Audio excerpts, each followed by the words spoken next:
Hi whiskey enthusiasts, it's Brett and I'm back with a different kind of review for you tonight. Often when we've tasted something, whether it be food or drink, that we really liked, and then we don't have it for a long time, we slowly build up a memory of it that can never match the reality. So that when we, months or years later, taste it again, it just seems like it's not as good as we remember. And sometimes there are very real reasons for that, and something has changed. But sometimes it's just our mind and our memory and our nostalgia making it seem better than it was, or building up expectations to the point that it can no longer meet them. So I want to test that theory out tonight on whether or not the old label Johnnie Walker 15-year green is really better than the new release, like many people think. A little background is that Johnnie Walker first came out with the 15-year-old as Pure Malt 15 in 1997. 5 years later, it was renamed the Green Label 15-year.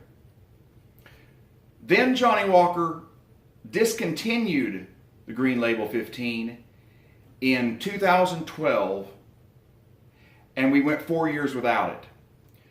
And in 2016, it was reintroduced and is back on the worldwide market again. All right?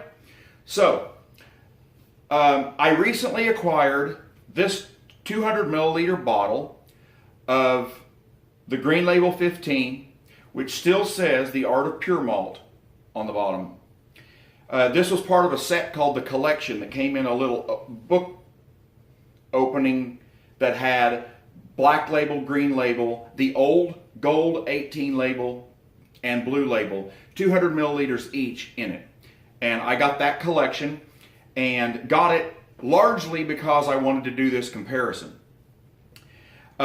I checked at the time that I bought it several months ago, and I believe this was made somewhere around 08, 09. I don't know if that's exactly right. I knew at the time. I just know that I verified that it was before the discontinuation in 12. This bottle is one that I just got about a week ago, and it is obviously the new release. Okay?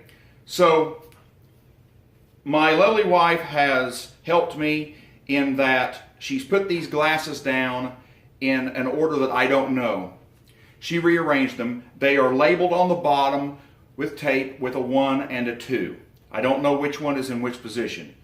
For this comparison, the large bottle of the new release is going to be number 1, and the little bottle of the vintage release is number 2.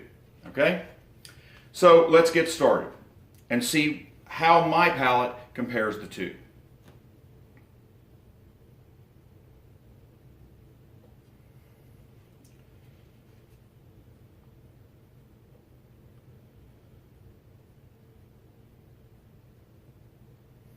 With this one, I'm getting a rich malt, a lot of apple and pear, just a little bit of a sherry influence, perhaps.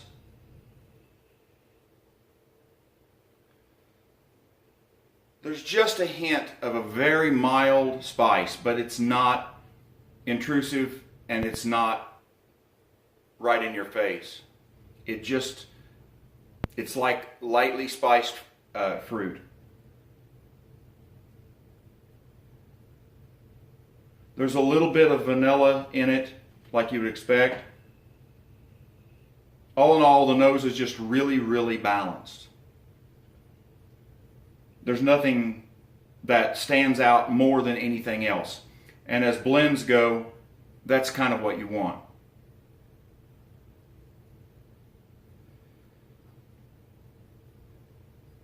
There's a little bit of apricot coming through too in the nose. All right, let's taste it.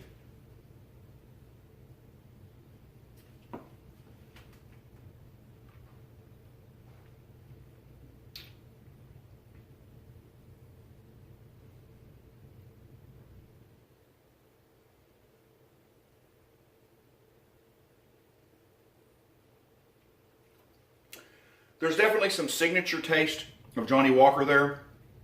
There's a light smoke, almost like an island smoke to it. Not nearly as much smoke as the Blue Label. It's sweet, and the sweetness comes across as pale orchard fruits and the vanilla combined.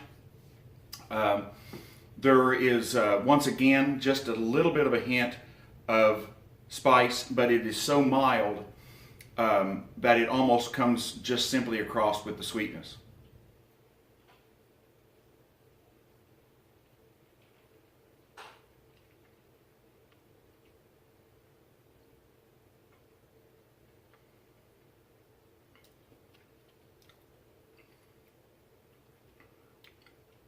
I get black pepper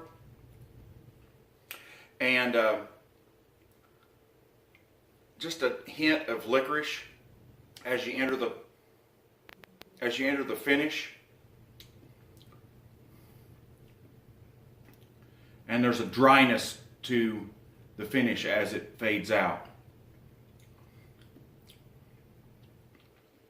Overall, I would say on this one, the weakest part of it is the finish, because although it lingers a long time, it's just kind of a dry wood note with not a lot else to it other than just a slight bit of vanilla. Yeah, I like this. The nose is great. The palate is good. The finish, not so much. All right? So let's try the other one.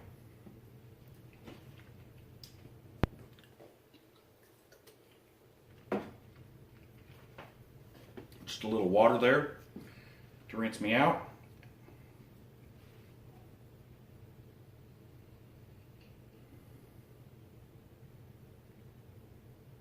Now this nose is a lot more simple. The other nose was a lot more complex than this. This is more straightforward. You've got more apricot, more pear, not really apple.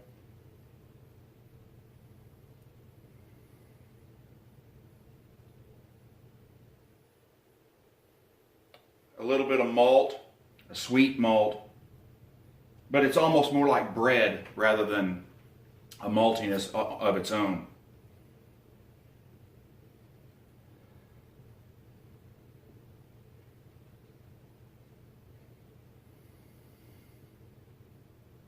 A definite difference. This is a pleasant nose, but I lose interest in it quicker because although I like it, there's nothing to search for, if that makes sense. The other nose was much more of a puzzle to put together with a lot more character to it.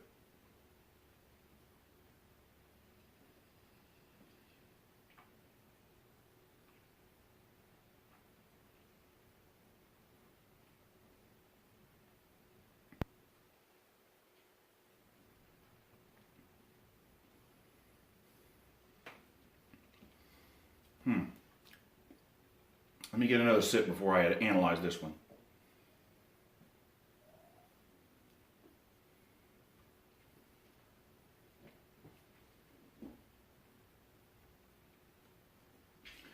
This one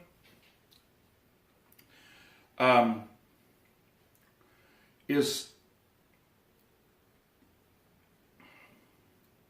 more spicy than the other one and less fruity on the palate. I didn't get hardly any spice at all on the nose of this, but on the palate, there's some fair amount of spice. Also, I would say that it is not quite as refined. And also that, for me, there's a very strong on entry Clynelish type note of that waxiness that's so trademark to Clynelish.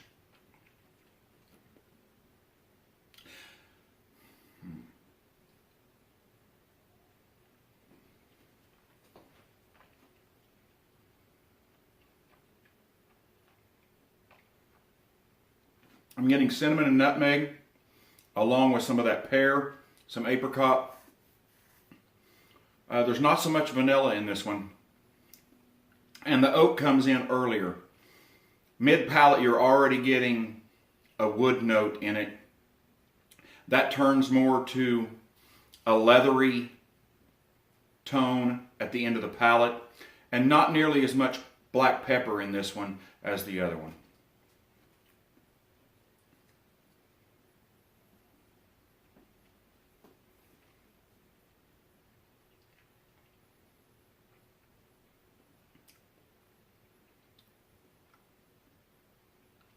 The finish is largely spice and oak.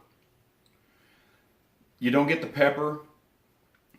There is some of the same dryness in the finish. The finish does not last as long on this one as it did on the other one. So, if I was to choose which one side by side I would prefer to drink, I would rather drink the first one. The nose was way more complex. I would actually take a while before I ever got around to drinking that one because I would want to nose it. The nose is simpler on the second one. The palate is different, but one is not significantly better than the other one. I personally prefer, again, the first one. On the finish, they're pretty equal. The finish is a little shorter on the second one, but it's not shorter in a way. I mean, the flavors that were lasting in the first one didn't make it better. That dry wood note really didn't appeal for that long. So the longer finish wasn't a bonus because of what was in it. Okay? Both of these were pretty good. I would probably think the second one was better had I not had the first one. But I would definitely rather drink the first one, personally. The nose, absolutely no doubt. The nose was better on this one. Palate, it's a matter of your preference. Because although I liked the notes in this one better, you might like this one. So, okay, let's see which one was which. Now, first, let's look at the one that was my favorite. The one that was my favorite was number 1. So I actually preferred the newer bottling, which kind of goes against what the common wisdom is. And you can see here, let me turn it so you can get a view. It was number 2 was the second one. So, in my opinion, the new bottling is superior in taste and definitely superior in nose to the old bottling. Does that really mean a whole lot? I don't know, but I think it's a lot of fun to find out. Sometimes we get nostalgic, and this just proves that that's not always the reality. Sometimes the newer stuff is as good or better. And so we're not always justified in complaining that the old stuff was better. I will say in parting that if you're going to try one Johnny Walker, or if you're going to keep one Johnny Walker in your cabinet, the Green 15 is the best deal in my opinion. There's no grain whiskey in this. It is a vatted malt only, and for about $50 average, maybe 60 up to 60 in some places, down to 45 in others, this is a good buy. And it's probably the best buy versus quality in the average liquor store stock of blended malts. So if you're going to keep one of this type, this would be the one to get. I highly recommend it. And I'm happy to say that I can get more of that one because I liked the new one better. Well, that's all for me. Have a good evening. And remember, go out and find you some whiskey you'll love.